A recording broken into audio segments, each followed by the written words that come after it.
Bueno amigos, continuamos con la parte 3 de ecografía del segundo y tercer trimestre, datos anatómicos y placentarios.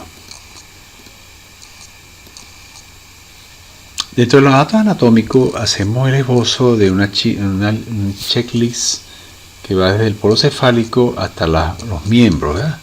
Entonces secuencialmente polo cefálico, cráneo, si hay algún defecto del cráneo, ventrículos cerebrales, cerebelo, parénquima, rostro, columna vertebral, pasamos a tórax, vemos el corazón, la ubicación, si está del lado derecho o del lado izquierdo. Básicamente vemos las 4 cavidades, si son simétricas o no, el abdomen, buscamos las paredes, el hígado, la vesícula, la cámara gástrica, intestinos, suprarrenales, riñones, vejiga, sexo y miembro, ¿okay? Secuencialmente. Entonces vamos a ver los datos anatómicos. Fíjense, el encéfalo, la evaluación del encéfalo básica requiere esos 3 cortes que hablábamos, que son el corte transventricular, que es más alto, secuencialmente desde la parte más cefálica a la parte más caudal. El primer corte que vamos a ver es el transventricular, un poquito más abajo va a estar el transtalámico y por último más inclinado y más distal es el transcerebeloso, que puede ver el cerebelo, que es esta estructura en forma de 8 que vemos acá. Ya les mostré algunas estructuras como la cisura de Silvio, el cavum del septum pelúcido, que son las estructuras que aprendemos a ver cuando estamos iniciando el estudio de ecografía. Fíjense acá, este es un corte transtalámico donde se ve la cisura interhemisférica, el cavum del septum pelúcido, el tercer ventrículo, los pedúnculos, vemos la cisura de Silvio. Recordar que esto que se ve acá es el cerebro propiamente dicho, esto no es líquido. Aquí hay parénquima cerebral, aquí hay corteza cerebral.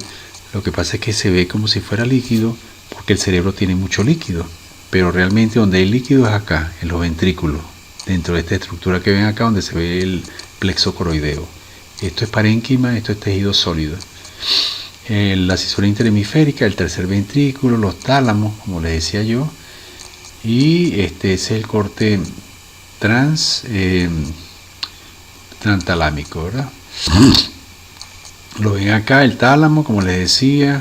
Recuerden que esto no es líquido, no es hidrocefalia. El ventrículo lateral se mide aquí en el atrio, de acá a acá es la verdadera cantidad de líquido que hay allí. Ya un poquito más distal tenemos el transcerebeloso y la cisterna magna. Entonces fíjense, el protocolo de evaluación del cerebro realmente, y eso está cambiando, las normas ISO sugerían que en la ecografía básica del segundo y tercer trimestre uno debería poder hacer el corte transtalámico, el transventricular, el transtalámico y el transcerebeloso, pero realmente uno debe ser capaz, y así está evolucionando la ecografía en obstetricia, de hacer cortes coronales o rostrales que van desde la parte anterior de la estructura del encéfalo hasta la parte posterior, y cortes axiales, que son cortes en la mitad, el sagital propiamente dicho, y el parasagital, que es por fuera de la mitad o fuera de la línea media, pues. Y corroborar lesiones requerirían hacer cortes ortogonales. Por ejemplo, si ves una lesión en el corte axial, es muy importante, por ejemplo, si es en el cerebelo, si hay quiste, corroborarla en el corte sagital, porque de acuerdo a los ángulos que hayan entre la protuberancia y el cerebelo, nosotros podemos decir si hay realmente una comunicación entre el cuarto y la cisterna magna, o si es un quiste, por ejemplo, de Play, que ocupe la fosa posterior. ¿Okay? Realmente nosotros podemos calcular que si nosotros hacemos las medidas y en el corte transventricular el atrio mide menos de 10 milímetros y la cisterna magna mide menos de 10 milímetros, nosotros podemos pensar que allí no debe haber hidrocefalia ni debe haber megacisterna magna o algún quiste de la fosa posterior, ¿verdad? Entonces estos son los cortes que hacemos. Un corte axial, podríamos hacer un corte sagital. Fíjense que esto es un corte sagital, aquí estaría la nariz, la frente, ¿verdad? Y aquí estaría la parte de atrás de la cabeza y vemos muy claramente estructura. Fíjense todas estas arruguitas que tiene, que son las cisuras, y lo que está entre cisuras, que son los pliegues o giros. Y aquí está una estructura que tiene una forma acá como una oreja parece, que es el cuerpo calloso, el fornix, ¿ves? Las estructuras de los ventrículos medios, que son el tercero, el cuarto y el acueducto. Este es un corte ya coronal, donde podemos ver en la parte de atrás un corte allá en la fosa posterior, en una forma coronal o rostral. Vemos el cerebelo, pero ya en un corte totalmente coronal. Ves lóbulo derecho, lóbulo izquierdo cerebeloso, el vermis, la tienda del cerebelo, las cisternas cuadrigéminas. Aquí se ven los ventrículos laterales también, ¿verdad? Entonces el cerebelo es una estructura, es muy interesante de ver, ¿de acuerdo? Y podemos verla en varios planos. Este es un video que no está corriendo, donde se debe hacer un barrido de arriba a abajo. Y uno, cuando conoce las estructuras, los aprende a ver muy bien. Fíjense, la forma del cerebelo no debe tener esta forma. Se ve que aquí es ovalado, por aquí está achatado. Este feto tenía un problema, que era una acrocéfalo sin dactilia. También podemos ver podemos colocarle Doppler y ver la vascularización, que es muy importante. Fíjense que cuando aprendemos a ver los ventrículos laterales, vemos por ejemplo aquí un quiste del plexo coroideo. O cuando aprende uno a ver la fosa posterior, ve que está el hemisferio cerebeloso derecho, el izquierdo, pero hay una comunicación entre la cisterna magna y el cuarto ventrículo, como se ve en las malformaciones o en el complejo de Dandy-Walker. O esta cabeza, que en vez de ser ovalada tiene forma de limón con una hidrocefalia. ¿Ves que la hidrocefalia se mide aquí, no acá, en el ventrículo lateral?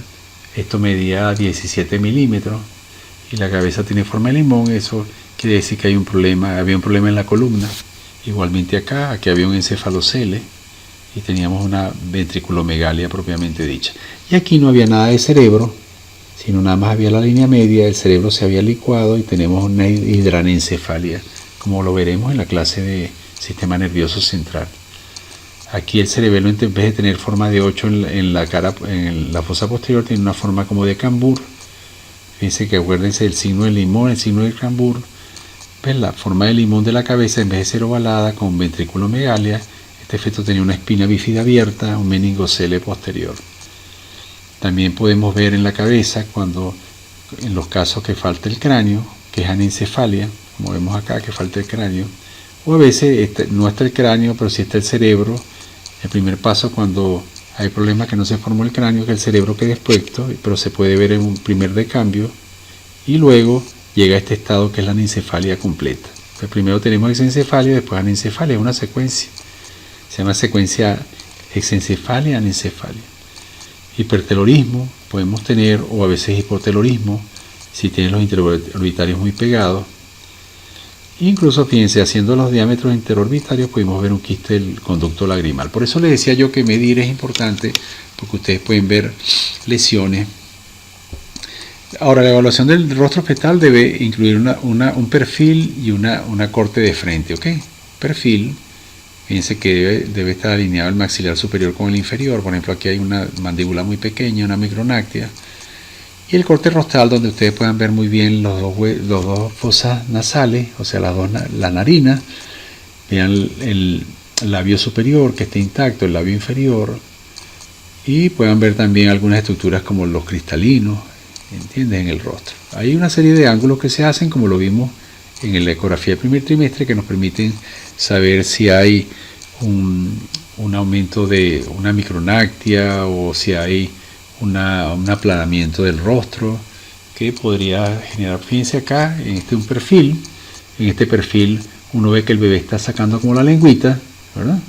Ven bien la nariz, los labios, y el bebé tiene una macroglosia, pero cuando vimos, el bebé también tenía, además de eso, tenía hepatomegalia, tenía un falocele, y eso se ve en el síndrome de Becky-Wiedemann. Aquí el bebé tiene la lengüita, la lengua es más grande que la cavidad y por eso tiene la macroglosia.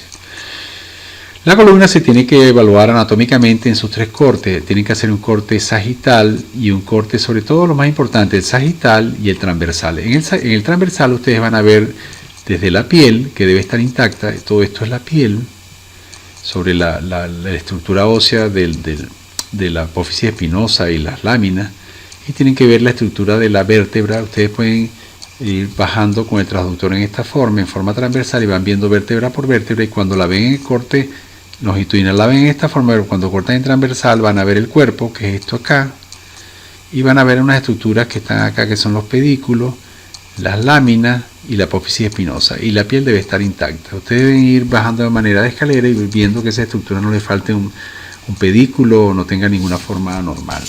Entonces, en un corte transversal y en un corte longitudinal.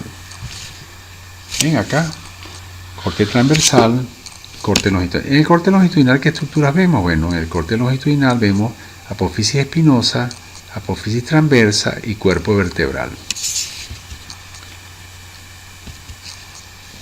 Y acá vemos ya con la ecografía 3D, bueno, es mucho más fácil porque nos permite hacer incluso cortes, unos a nivel del cuerpo, uno a nivel de la apófisis transversa, otro a nivel de la apófisis espinosa, y podemos ver algunos defectos. Por ejemplo, aquí hay un corte a nivel de los cuerpos. Entonces, estos son los cuerpos.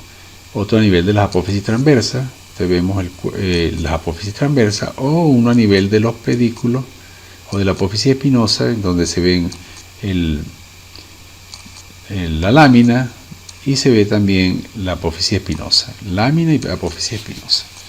Fíjense cómo se ve de bonita la piel, ¿verdad? Se ve muy bonita la subcutáneo, el músculo paravertebral, vemos la lámina, pero acá tenemos una forma bífida en forma de V, que está abierta a la vértebra, y tenemos ausencia del tejido nervioso. El líquido cefalorraquídeo incluso llega a perder la continuidad de la piel. Fíjense cómo venía la piel aquí, pero aquí no se ve.